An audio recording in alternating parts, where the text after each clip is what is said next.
Coast FM 963, you're on Raw Youth Disability Radio. Angus Hammer with you as always on a beautiful spring Monday evening, the 16th of September 2020. Raw! Hope you've had a fantastic Monday night, and I hope you had a wonderful weekend as well. If you're a Manly fan, much like myself, you definitely did. And I'd like to apologise right now at the top of the show for the obvious hoarseness and huskiness you can hear in my voice. We're going to downplay the announcements a little bit tonight because I don't have much voice left after watching the Seagulls take on the Bulldogs yesterday afternoon. One hell of a game, one of the best I've seen from a Manly fan's perspective, and they won. First finals match we've won in nearly 3 years, and there's no sweeter feeling than getting a massive win at Accor Stadium in front of 50,000 screaming Bulldogs fans. Really sweet stuff right there, but if I sound a little bit unwell tonight, that is the reason. I'm not sick, just screamed out, I guess you could say. But that's okay, because I'm bringing a couple of wonderful young ladies into the studio tonight that are going to do the heavy lifting when it comes to talking. Now, Kat is out of the bag. If you are a fan of the ABC, you may have noticed a TV show that's gone to air over the last few weeks every Tuesday night, known as The Assembly, where a bunch of young autistic students living with autism get the chance to learn all about what it's like to be a journalist, and on top of that, interview some of Australia and New Zealand's biggest names. Well, a couple of the close friends I made while I was on that show with them, Bethany and Stephanie, are going to be joining me in the studio tonight to share all about our experiences living with autism and also our experiences learning about journalism and being on the show, interviewing some of Australia and New Zealand's biggest names as well. Youth Disability Radio. Coast FM 963, you're on Raw Youth Disability Radio. And I'm being joined in the studio right now by a couple of very special guests indeed. If you are into television at all or a fan of the ABC, you may have seen a promo for an upcoming television series known as The Assembly. Well, Kat is out of the bag. Myself and my two special guests in the studio today are a part of the cast of this fantastic TV show. In case you don't know about it, it's basically a group of young journalists living on the autism spectrum. Shocker. Getting the chance to interview a few of Australia and New Zealand's biggest names. Joining me from the Assembly in the studio right now, a couple of members of the very esteemed Iced Mocha gang, Bethany and Stephanie. How are you guys going today? Hi. Well, thank you for the very warm welcome. Yeah. It's such a privilege being able to come here today. And I haven't really been around Gosford that much. I've only kind of really gone through it. But yeah. It's very nice. Very it's nice cool area. to be able to sit down. Thank you for inviting us here. Oh, thanks for Yeah, coming. thanks for inviting us. Any excuse to get an I Am Gang reunion from the Assembly. Yeah. Hashtag besties only. But yeah, welcome to Gosford. Thanks for coming. So good to have you guys here.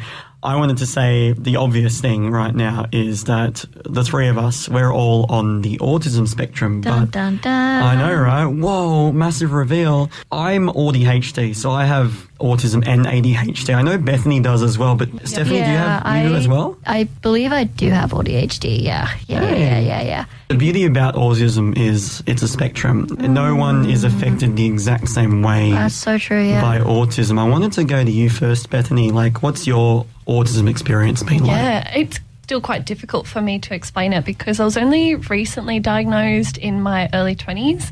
So I'm kind of like discovering it as I go along. But I feel like for me, I always kind of did feel like a little bit of a fairy. And I don't, it can seem bad when people say that to me. They're like, you're so fairy-like. But I am like, I stroll through life very happy, bewildered by life and the breezes of trees and things. And I feel like I'm very sensorily affected by the world. And so it also means I can be quite overstimulated by things, especially emotions or people and stuff that's happening in the world that can be really tough. But it also means that I think very creatively, and I love that. I think that's fantastic too. And like you said, being connected with the world and everything that's going on around you. Yeah. I think one thing that I always thought was just something I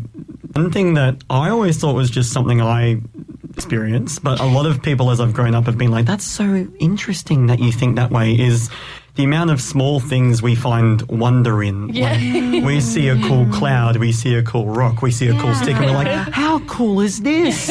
And my friends are like, oh, it's a stick. Yeah. Like, one of the big kind of like stereotypes is some kind of lack of empathy, but I feel like autism kind of makes you feel more and makes you feel like really big, kind of like well, at least from my experience and like what I've seen from other people, because most of my friends have autism, ADHD, like The neurospicy. Yeah. They were very all those things. Yeah, which is really interesting because like I feel like we kind of tend to kind of flock together a lot, definitely. and like we kind of gel a lot mostly because like we all have kind of like similar kind of interests mostly, and like we kind of have big passions, and I feel like our vibrations like pull all the other neurospices together. And I feel like that stereotype of like being very unempathetic for autistic people, I feel like that generally is from like neurotypical people who aren't autistic, and they see us maybe giving them a blunt face or not being very, like, as they would say, kind to them, but it's usually because we've perceived them as being rude to someone, and they don't like that we will out them for it. Like, we're like, you were just really rude to that person right next to me, and you think I'm going to ignore that? Like other neurotypicals, a lot of neurotypical people ignore that kind of smiting, and we don't. We're like, I saw that, I don't like it, and we feel it in our body. We just want to go to the other person that's hurt and help them instead. For sure, and that comes from the logical thinking that we have, isn't it? Like, we don't think with our emotions more often than not. We think completely logically. There's been so many times that I've been asked for social advice or relationship advice, and I'm like, the answer seems so obvious to me. Like, I did it recently with a good friend of mine, and she was like, but not everyone's as sensible as you, Angus. Now, we touched on it a little bit before, our first day, all being in the room together with all the cameras for the first time, but I want to go back even further.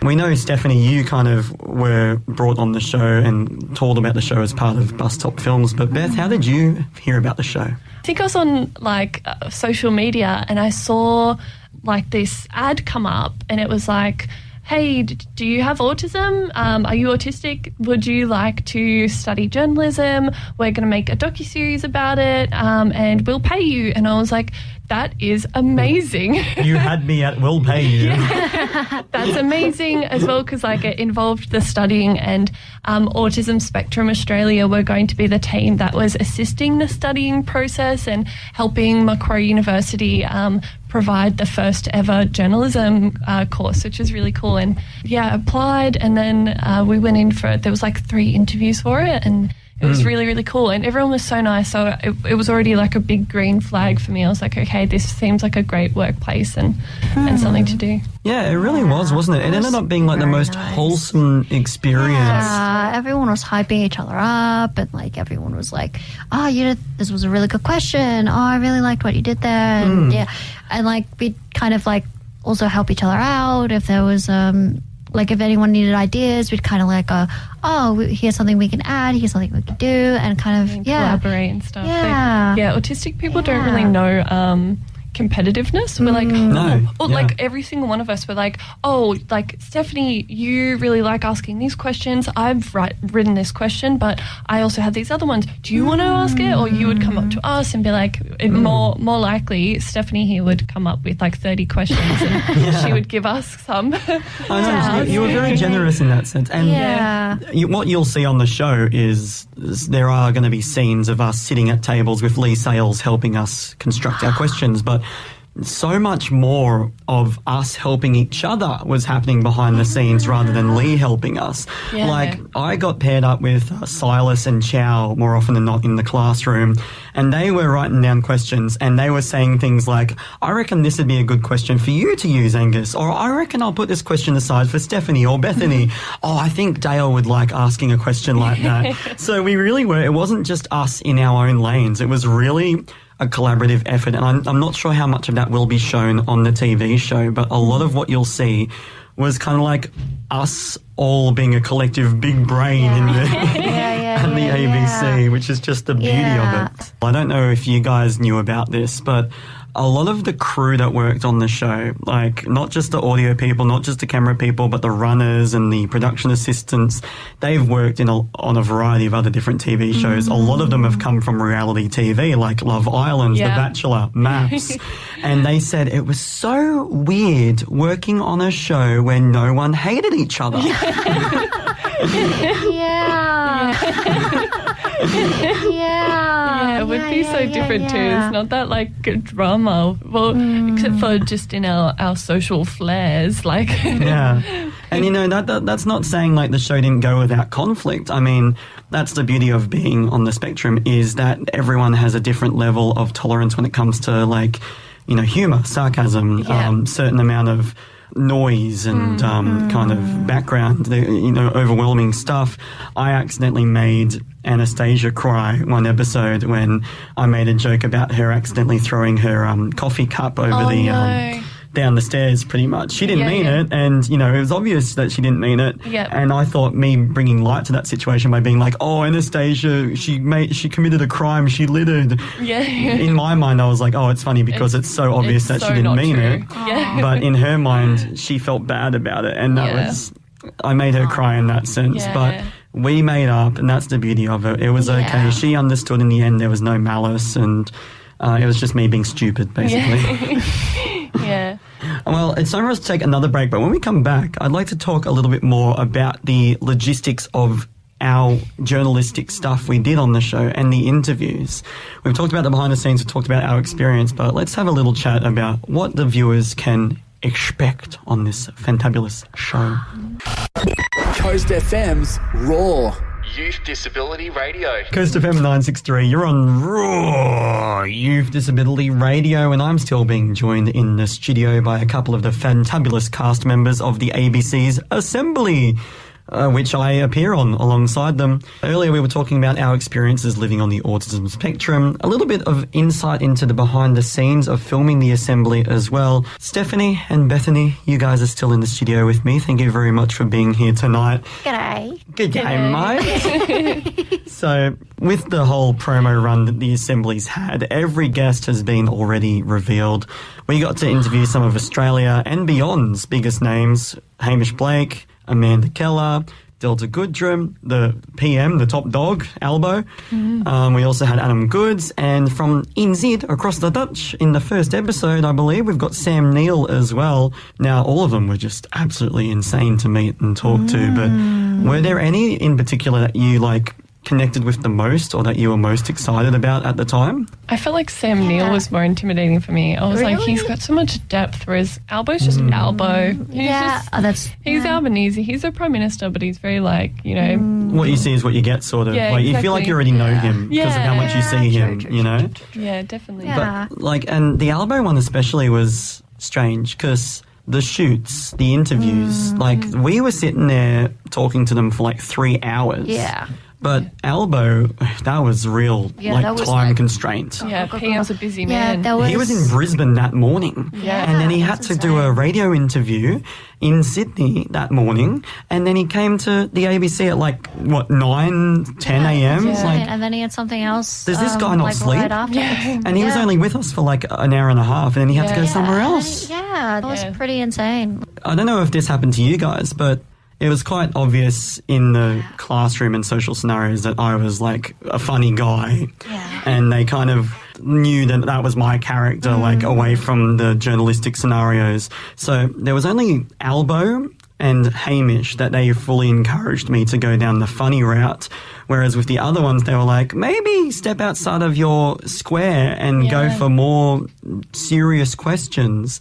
And I think the reason why they did that for me with Albo is because they knew he was going to get a lot of serious questions. Yeah. Yeah. So they were like, ask him about his footy team, ask him about music. Yeah. You know? Yeah. So did that happen with you guys with any guests where they encouraged you to kind of think outside the square a bit? There was one of the interviews where there was something that was very interesting that I didn't quite know about. I didn't encounter that in my research. And Jerry was like, hey, did you know this? I think this would be a very good kind of like interesting thing to talk about. And like what I like about the kind of like produce is you'll hear so much about kind of like crew members of reality kind of being kind of, you know, very kind of like forceful and pushy. But I never felt that way with the crew. The crew was very supportive, and the crew kind of took care of us and just supported us more so than anything else. And really, and they didn't space. They didn't give us unsolicited advice. If they thought we would be sweet on our own, they left us alone. And they were more so encouraging than anything else. They also advocated for that space as well. I remember one time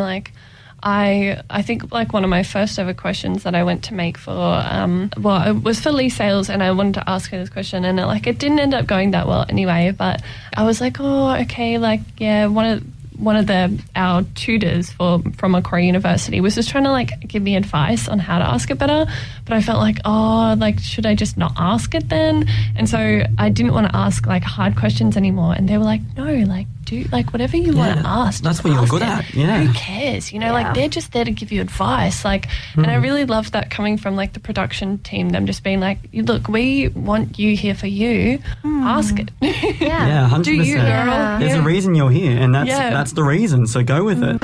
Now, one more thing before we wrap this up. At the very end of the show, we were all offered the chance to apply for an internship at the ABC.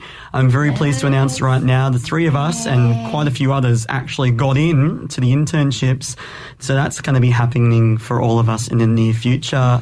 What departments did you guys get put in? Well, I got impact and partnerships. And at first I was kind of partnerships because I'm thinking from a sales, JB Hi-Fi retail background. And I'm thinking partnerships are brands, you think of partnering with brands, but no, it's partnering with the community. What areas can we make documentaries about? And they're basically the team that created the Assembly, which is really cool. And I would love to create more things with them. So hopefully I learn a lot in that internship. And you have a partner as well, so that's you're perfect for that. How about you, Steph? Where did you get put? I got put in the operations and facilities, so it's basically kind of put out all the resources and allocate resources and all that kind of stuff. Upcoming COO over here, Chief Operations. And definitely big brain. 100%. Steph upcoming. 100%. Well, that's all we got time for to talk about this. But thank you so much for coming in tonight. It's been so cool to catch up with you guys again and reunite the Ice Mocha gang. And can't wait to see what's next for all of us. I feel like this is exciting for all of us. So, it's very exciting. Bethany and Stephanie, thanks so much for joining me on Raw to tell us all about the Assembly. Thank you so much for having us. It's been fantastic. That's for sure. It's been so fantastic. And maybe when the whole series has gone to air, we can have you guys back alongside Dale, who was supposed to be with us tonight, but unfortunately he couldn't make it. We'll have to bring him back for another chat with the rest of the Iced Mocha gang once again. Beth and Steph, though, thanks so much for coming up all the way from Sydney to join us tonight. And if you would like to watch what we are talking about, the Assembly is on every Tuesday night at 8:30 p.m. on the ABC. We've had 4 episodes go to air so far. Anthony Albanese, Delta Goodrum, Sir Sam Neill, and also Hamish Blake. Tomorrow night's episode, we are chatting with Sydney Swans legend Adam Goods. Quite timely with the Swannies doing so well this year. Maybe there'll be a couple of questions about that. Who knows? But if you do end up watching the show, I hope you enjoy it, and you'll definitely spot a familiar face in that show as well. Yours truly.